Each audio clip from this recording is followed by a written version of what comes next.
Basically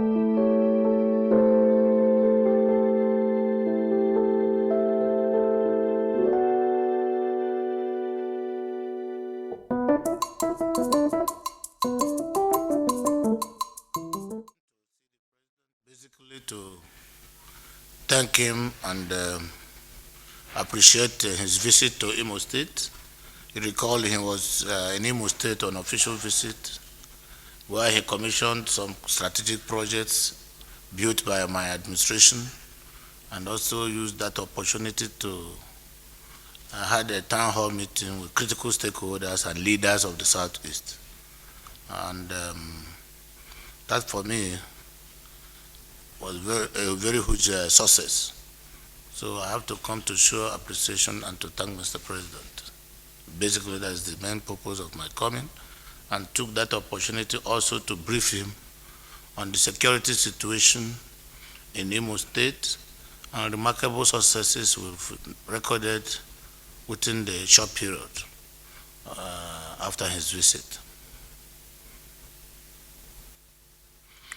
Well, in Izombe, the crisis that ensued 5-6 days ago, where some bandits and some soldiers had misunderstanding and engaged themselves, that led to the death of 2 soldiers and also some of the bandits.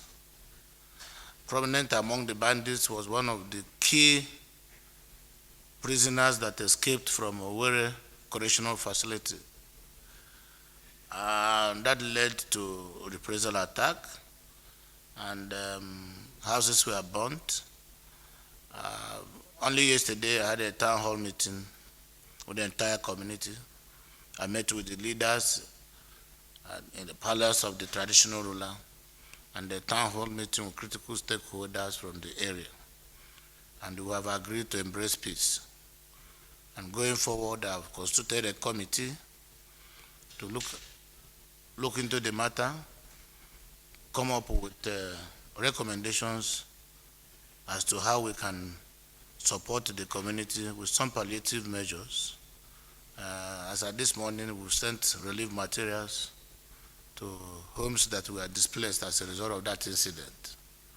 The situation is under control now, and to the glory of God, I don't think that there will be a repeat of such incident again in Izombe. As for the sit-at-home order, is people now playing politics with sit-at-home order? The opposition parties goes to wherever they see people gather. They say, government, 20 people have been killed, 30 people have been killed. And people start running up and down, hectare-scatter. And you get to the scene, you won't see anybody.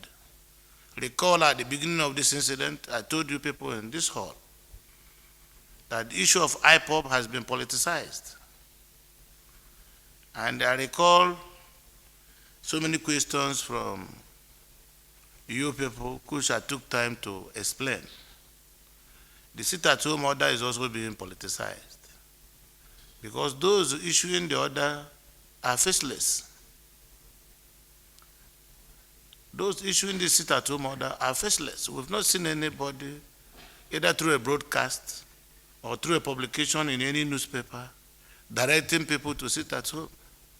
Rather, what we know that is happening is this paparazzi mentality of trying to put fear into our people and make innocent people vulnerable. As I speak to you, the sit-at-home order is not being obeyed in Imo State. Apart from the incident of Izombe that restricted traffic in Owerri last Monday, before that time, the previous Mondays, people were going about their businesses in Imo State. So I think that we need to support the uninformed so that they don't, out of fear, commit suicide. So the truth of the matter is that we had these security challenges, we had misunderstandings and disagreements, but we've been able to also do a lot to bring this thing to the barest minimum. So the security situation in Imo State is relatively okay. And people are going about their businesses. The only regret is that we have invested a lot of money trying to manage the insecurity, which of course was not expected. So I think that our people need help. What is the help? We need to sensitize our people. We need to inform our people. There's no doubt that over 1,800 and something people escaped from the correctional facility in Owerri. These were people that were jailed for one crime or the other, ranging from kidnapping, armed robbery, and other criminal activities. So they are still on the street committing similar crimes for which they were jailed. And we're also struggling, doing our best, looking for them. Out of 1,846 inmates, we've been able to rearrest over 870. So we're still counting. But we need to be encouraged. We need also to be supported. And by the grace of God, I'm sure that nobody wants to die. I've taken a census of the number of people that were killed during this period. 75 to 80% are Igbos. So if it is about political agitation, why will you kill your brother to get independence? If you get independence, who will you rule? So it makes no sense. People coming out on the street and killing their relatives under the guise of, I want Biafra or I want that. I said in many fora that 50-something years ago, Odumegwu Ojukwu wanted Biafra through confrontation to federal government. And he was not able to achieve it with the amount of money available to him, arising from the father's wealth and other well-meaning Igbo people. 50-something years after, how do you think that that thing that didn't work will now work in a digital age? So it doesn't make sense to any reasonable mind and should not be supported by any reasonable mind. Yes? Well, I'll speak for myself. I'm not going to join issues with Governor Willie Obiano and what he told you, but all I know that I'm the chairman of Anambra Gubernatorial Campaign Council. And I'm working and doing my best to ensure that APC wins that election. You will recall that after the visit of Mr. President and his engagement with leaders from Southeast, a lot of things were exposed.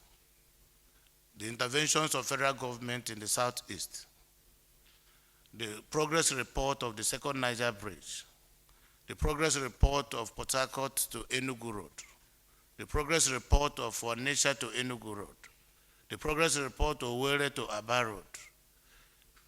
These projects are currently within various completion stages ranging from 80% to 90%, which means that the budgetary provisions are being cash-backed.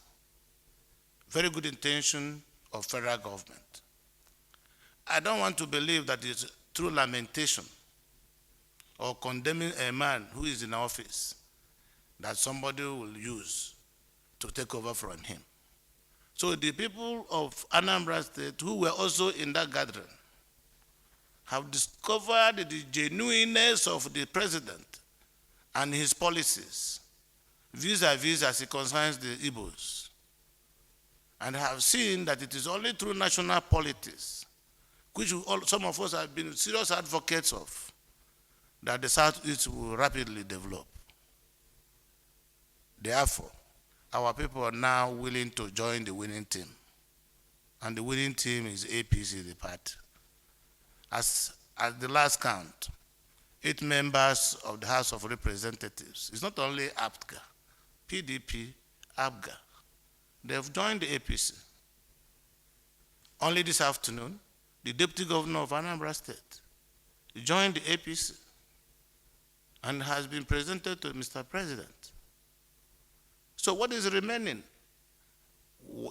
there is any strong parameter for conducting an opinion poll, this exodus of legislators and the second in command in the state joining this party, of course, automatically should translate into electoral victory.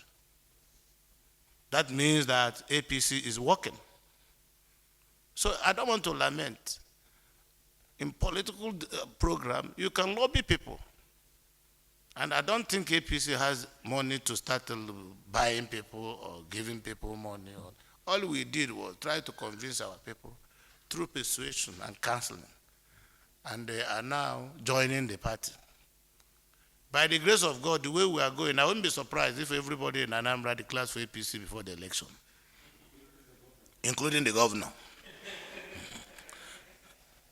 So please help, join us, help me to thank the Almighty God who made this possible.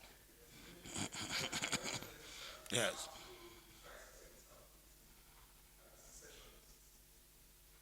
The management of crime can be likened to a relationship between a husband and a wife.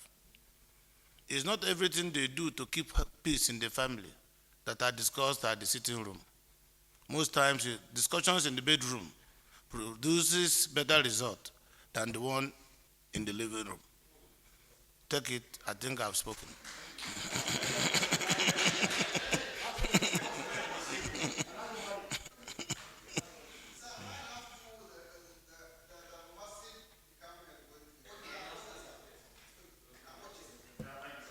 Well, if the governor wants to come and collect money, he should come, we will give to him.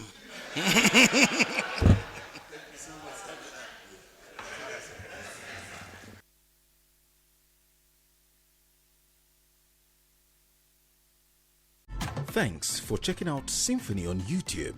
Please be sure to subscribe and like our videos for updates.